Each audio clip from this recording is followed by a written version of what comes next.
Welcome back to Kris versus Everybody. This is a podcast where I talk about anything unedited, uncensored. This podcast is brought to you by the Crisscross Studios YouTube channel and the Crisscross Studios Apple Podcasts channel. Go ahead and click subscribe and click the notification bell on YouTube, Spotify, and Apple Podcasts to get the latest episode. Thank you for your support. Today I'm going to talk about my 2024-2025 season predictions of the NFL and my top 10 problems with the United States of America. Starting off with the AFC, these are going to be my top 8 teams that are going to be either in the playoffs or the Super Bowl champion. I have at number 1, the Kansas City Chiefs. Number 2, the Baltimore Ravens.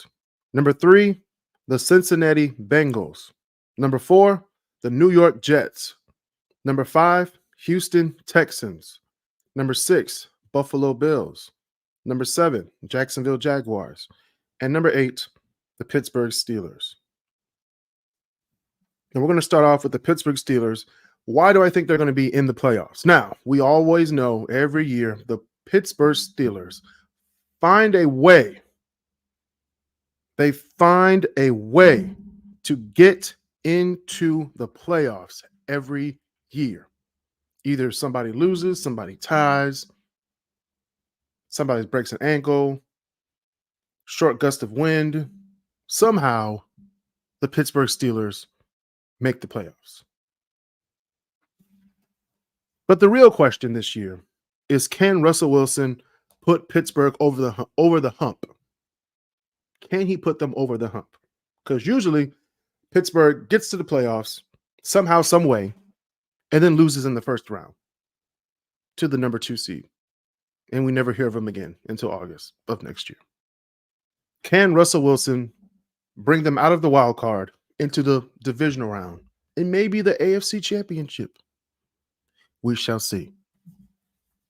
Number 7, I have the Jacksonville Jaguars of the AFC South.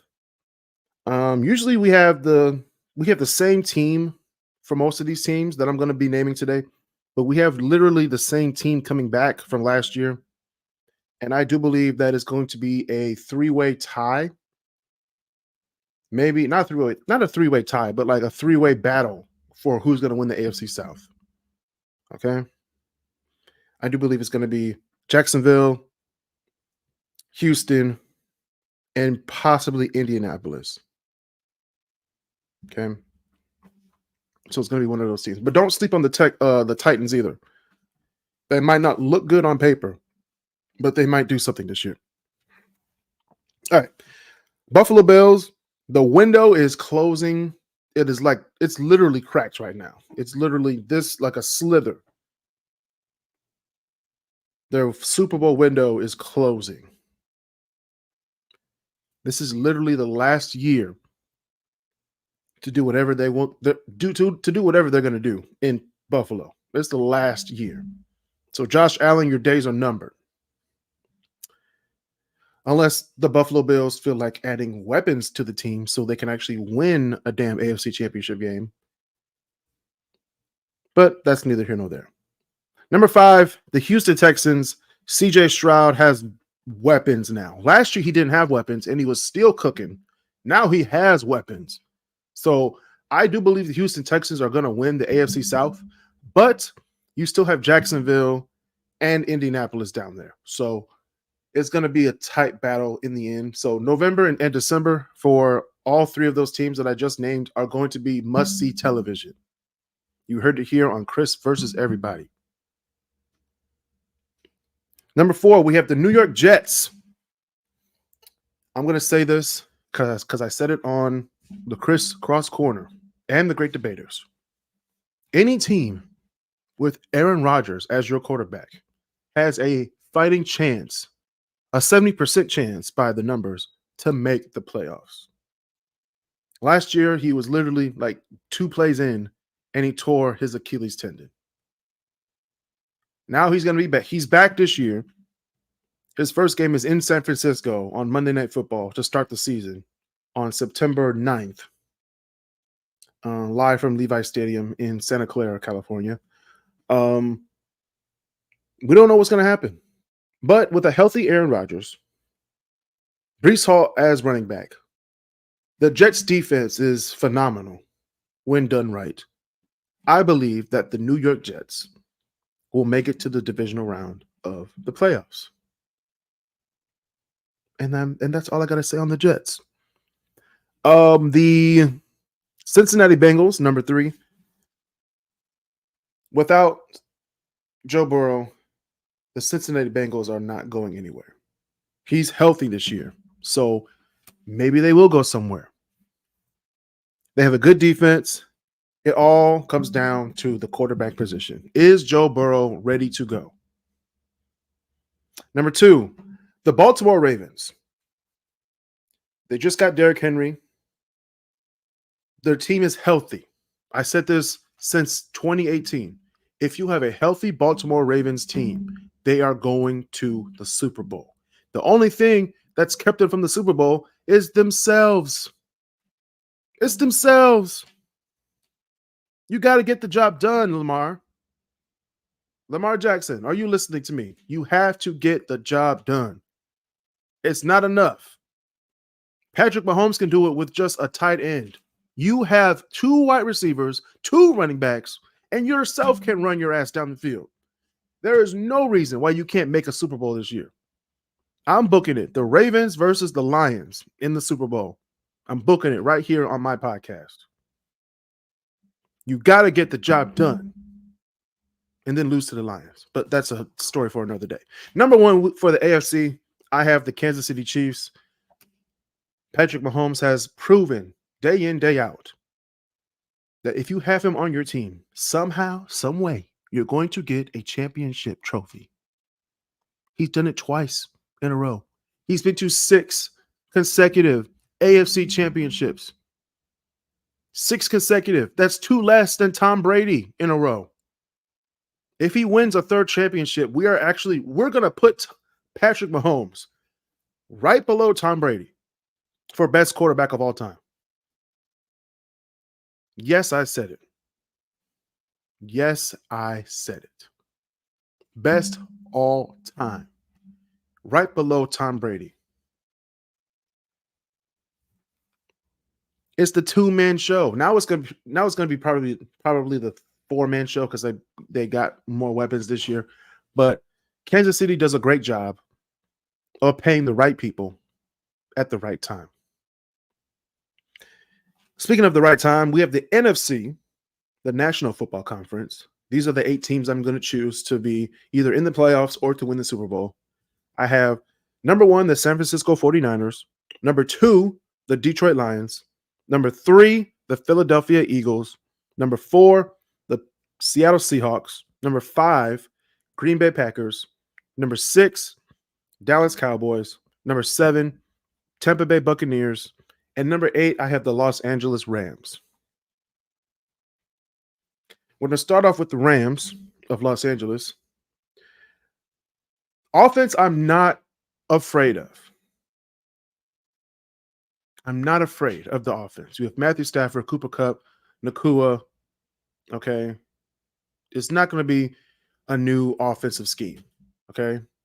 They got a good tight end. They have 2 wide receivers. Great line. It's going to be great on offense. It's the defense that I'm worried about. No Aaron Donald. No good pressure towards the quarterback. It's going to be open season for the Los Angeles defense. On paper. This is before the season starts. So I might be wrong. We might have an Aaron Donald replacement. But until then, no Aaron Donald means your defense sucks. And I'm booking on that for the home opener in Detroit against the Rams. So let's hope we beat them on Sunday night. Next, we have the Tampa Bay Buccaneers. I believe they're going to be winning the NFC South because, to be honest, the NFC South is shit to be. It's just shit.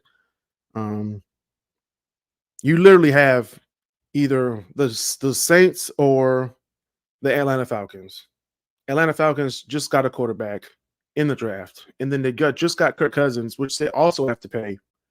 So I don't believe that Atlanta is going to edge out the Tampa Bay Buccaneers. However, I do believe that the Tampa Bay Buccaneers have a complete team over Atlanta. I'm saying that with a straight face until I see it, until I see something different.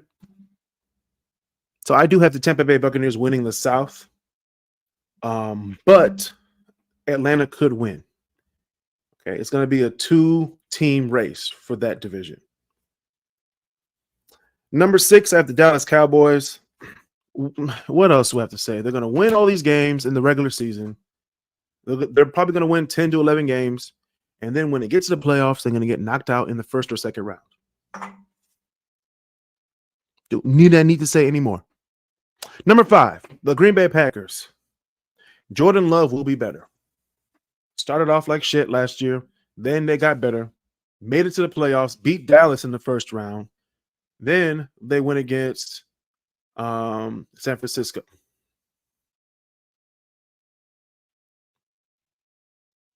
If Jordan Love doesn't throw that ball across the field the way he did, San Francisco would have been out. And it would have been Green Bay versus Detroit in the NFC Championship. In Detroit. So I do believe that Jordan Love will be better. The Green Bay Packers will lose to the Detroit Lions for the NFC North title. It's going to be it might be a 3-team race in the NFC North. The Lions, the Bears, and the Packers. With the Packers being over the Bears in this circumstance because we don't know how good Caleb Williams is going to be. We know how good the Lions are, which we're going to get to them in a few minutes. But Green Bay is going to be that team. It's like, okay, either they got it or they don't. If they don't, they're going to be out of the playoffs. If they got it, it's going to be a scary rise to the top for Jordan Love because you've seen what he did last year. Number 4, Seattle Seahawks. The defense is suspect. That's all I got for Seattle. Same offense coming in. New coach. It's going to be a great team. Can't wait to see it. I don't think they're going to win against Los Angeles. I don't think they're going to win against San Francisco. But I do believe they're going to be that 7th seed, maybe just the 8th seed right outside, but Seattle is no slouch. Then we have the Philadelphia Eagles. Offense, great. You just acquired Saquon Barkley. You got more weapons on the offensive line. That defense was the only reason that Philadelphia was not in the playoffs. They were in the playoffs, but they got knocked out the first round. The only reason why Philadelphia wasn't a first seed last year is because of their defense. Can they fix their defense? We'll see on Friday night against the Green Bay Packers. Detroit Lions. This is my home team. Yes, I live in the Detroit area. The Lions have been my team since I've started watching football in 2006. My first Super Bowl was Super Bowl 40, which was in Detroit, Pittsburgh versus Seattle. Last year was one of the Lions' best seasons, if not the best season in the Super Bowl era. It's the best Lions season in the Super Bowl era. Now, we had a better offensive line this year. We've had a good defensive line. However, our secondary was very shoddy at best. And we fixed that in the draft and with trades. So we have a great secondary now. I think we have the best defense. The Lions have the best defense in the NFC. I do think the San Francisco 49ers have the best offense in the league. The only thing that I have a problem with the Detroit Lions is the coaching staff. Take the damn points. There's some people out there to say, hey, they've been doing this all year. That's our code. That's our motto. That's how we're going to go out. We don't want to go out. We want to win a fucking Super Bowl. And if you want to win a Super Bowl, you have to get points, right? So take the points. Live another day.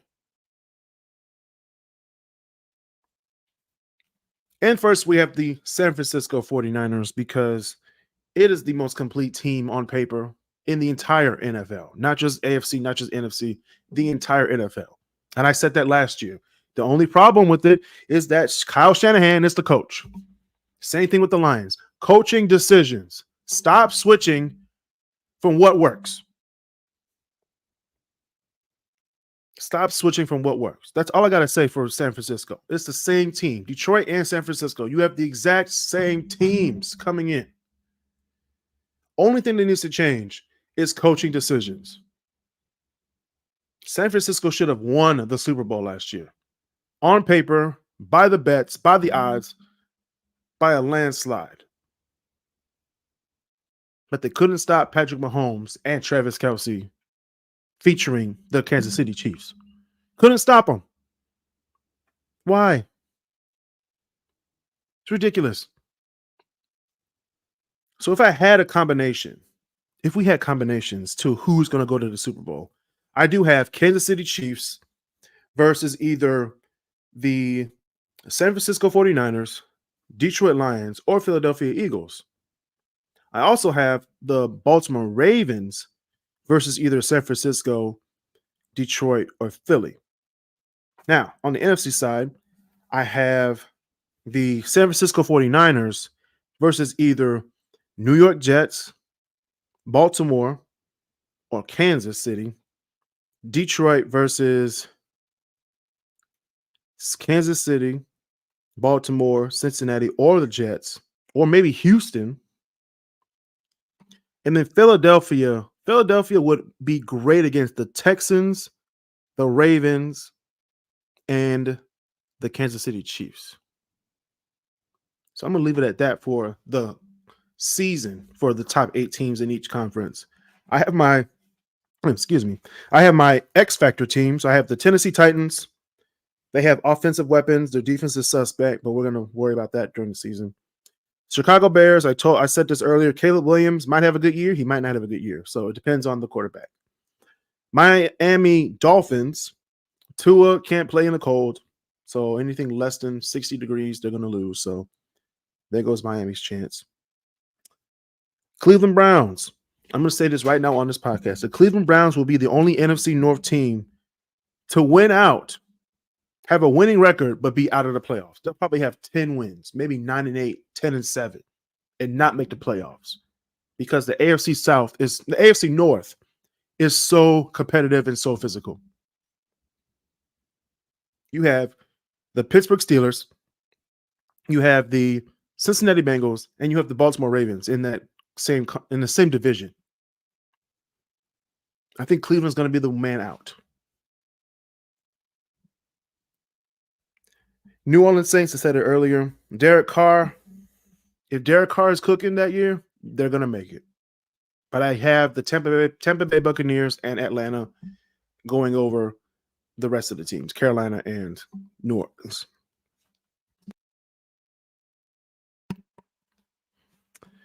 And lastly, I have the LA Chargers. Jim Harbaugh. Will the Jim Harbaugh era be the Chiefs' renaissance after Phillip Rivers and them left? Will it be a new era of Los Angeles football for Chargers fans? Rams fans, y'all good. Chargers fans, I'm sorry. I'm sorry. I know how you feel. I'm a Lions fan. Okay? But those are my predictions for the NFL season this year. I hope it's going to be a great year. Hope there's no injuries, no Aaron Rodgers Achilles tendon tear. Hope the Lions go to the Super Bowl. I hope the Baltimore Ravens finally beat Kansas City to go to the Super Bowl. And I hope it's a fun year. And we're going to move on to my next topic that I want to talk about, which is my problem with the United States of America. Now, we're going to go over some honorable mentions before we start. Of course, we have taxes. Taxes are going up for the middle class, which is horrible. The two-party system, which I don't want to get into that right now. Mental health and depression. That's why a lot of people are going crazy nowadays. Since COVID, even before COVID, people were going crazy, but now it's more prevalent. White supremacist groups are still here in America. Why? I don't know. Um, the prison and justice system needs to change. Difficult and complicated immigration system. And we have a lot of greed here in America. Corporate greed, personal greed, individual greed, just greedy people in America. Now, number 10 of my top 10 problems with the United States, we have income inequality. There's a lot of people poor and a lot of people rich. Okay. Healthcare costs at number 9. Number 8, the obsession with guns / mass shootings. Mass shootings. There's a lisp in my voice. Number 8 was obsession with guns and mass shootings. Number 7, we have obesity. I think behind America and Samoa, we're like one of the fattest countries in the world. Okay. Number 6, we have biased media. We have our Fox News. We have MSNBC. We have C-SPAN. We have Fox, CBS, NPR. Whichever side of the political spectrum you fall on. That's probably the news network you watch. I personally do not watch Fox News. I sometimes watch what they put on, but it's like, okay, I just want to know what the other side is thinking. I rarely watch MSNBC. CNN is moderate, but it kind of leans towards the liberal side just because, of what it is. And I also listen to my local news, like Fox, NBC, ABC, just to watch the news. So you're never going to see me talk about conspiracy theories or why Donald Trump is amazing. You're not going to hear me say that at all on this show. Number 5, speaking of Donald Trump, number 5, corruption. A lot of corruption in America. Number 4, flaws in the education system. There's a lot of flaws in America's education system. Number 3, we have racism. A lot of racism in America. Speaking of racism, number 2, police brutality. A lot of people think it's a myth. It is not a myth. If watching that George Floyd video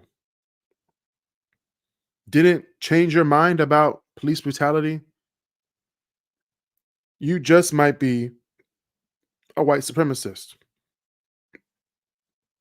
Or you just don't care. If you just don't care, then we can't be friends.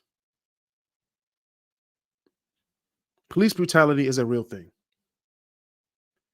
And the police officers who do the brutality need to be held accountable, i.e., fired, charged, and put in prison. And number 1, this is my biggest problem with the United States of America, is ignorance. Lack of respect for the rest of the world. Like, we think that we're the best country in the world, but we don't know anything about anybody else. They know about us, but we don't know about them because we think we're the best. We think we're the best, but then we can't compete against other countries because they study us and their own culture, and we only study our culture, but don't study their culture. And then wonder why they come over here learning everything or knowing everything, and we're looking stupid. But y'all want to put the 10 Commandments back in school.